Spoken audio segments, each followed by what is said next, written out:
تيست تيست. أنت الآن تسمع قناة بيهايند ذا ترند. بقول لك يلا بينا نبدأ الفيديو عشان حاسك سرحت معايا شوية. أنا هقول كلام يزعل ناس كتير بس لازم يتقال. الناس بقت بتسأل هل مدرسين الثانوية العامة بقوا أغنى فئة في مصر؟ هل بجد بيبنوا عمارات وبيجيبوا عربيات؟ ولا ده كله كلام سوشيال ميديا؟ النهارده هفجر لك الحقيقة بالأرقام والشهادات وباللي بيحصل في السوق فعلا. ولو أنت ولي أمر أو مدرس أو طالب الفيديو ده مهم ليك جدا. ما طولش عليكم في الموضوع ويلا بينا.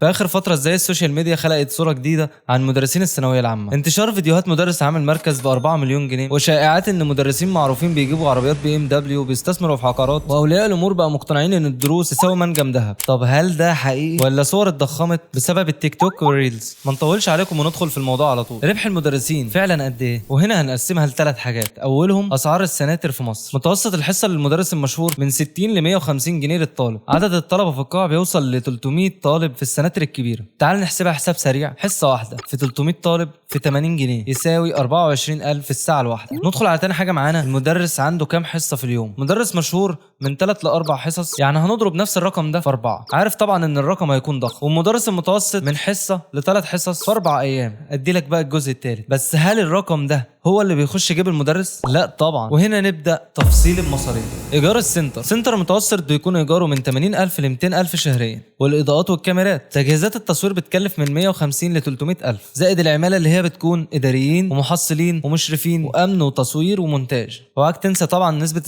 السنتر بياخد من 40 ل 60% من الدخل، زائد الاعلانات والدعايه. في مدرسين بيدفعوا 20000 في الاسبوع اعلانات فيسبوك، ده غير الضرايب اللي بتكون عليه. الضرايب بتكون من 10 ل 22% على حسب الدخل. فالرقم اللي بيبان بالملايين بيخلص بسرعه جدا. طب هل في مدرسين فعلا اغنياء؟ ايوه طبعا، في مدرسين فعلا وصلوا لمرحله الثراء، بس دول 2% وبيكونوا طبعا مشاهير او بداوا من زمان وليهم ملايين المتابعين، وغير ان هم بيبيعوا كورسات اونلاين وعندهم قنوات يوتيوب بتدخل فلوس وبيشتغلوا في محافظات متعدده. دول طبعا بيتصنفوا زي الانفلونسرز مش المدرس العادي. هل في فعلا مدرسين بيبنوا عمارات؟ ايوه فعلا في مدرسين بيبنوا عمارات. يعني انت ما سمعتش عن مدرس لغه عربيه مشهور بنى برج 6 ادوار في المنصوره، ومدرس فيزياء مشهور اشترى 3 شقق في القاهره الجديده، ومدرس رياضيات استثمر في اراضي في طنطا، بس عددهم قليل جدا مش الغالبيه. يعني في سؤال هنا ولازم اقول لك عليه، ليه المدرسين بقوا بيكسبوا كده؟ اول حاجه منظومه التعليم نفسها، اعتماد الطالب على الدروس بنسبه 90%. الامتحانات الجديده محتاجه تدريب كتير. المدارس الحكوميه فقدت قيمتها. تاني حاجه نتكلم فيها، السوشيال ميديا عامل اساسي. المدرس بقى انفلونسر، واي مدرس يقدر يتشهر لو لعب على التسويق كويس. وثالث حاجه عدد الطلاب الضخم في مصر، 22 مليون طالب في التعليم قبل الجامعه، كل مدرس عنده سوق ضخم جدا. 4 التعليم بقى بيزنس مش وظيفه، يعني السناتر زيها زي شركات كامله، الموظفين بالعشرات. هل الربح بتاع المدرس يكفي فعلا ان هو يبني عماره؟ انا هقسم لك الاجابه ل3 مستويات. اول مستوى المدرس العادي اللي هو دخله من 7 ل 15000 شهريا، وده اللي يستحيل يبني عماره. والمستوى الثاني المدرس المتوسط اللي هو سنتر واحد واسمه معروف، دخله من 40 ل 80000 في الشهر، هو ممكن يشتري شقه او عربيه بس مش يبني عماره. المستوى الثالث ده التوب تيتشرز، واللي هي 5% فقط من الموجودين، بيكون دخله الشهر من 300 ل 80000، ده ممكن يبني فعلا بس خد لي بالك ده قليل جدا. الحقيقه المدرس اللي يبني عماره ده مش المدرس العادي، ده بيزنس مان كامل مش مجرد مدرس. فالجواب النهائي، هل مدرسين الثانويه العامه بيبنوا عمارات فعلا؟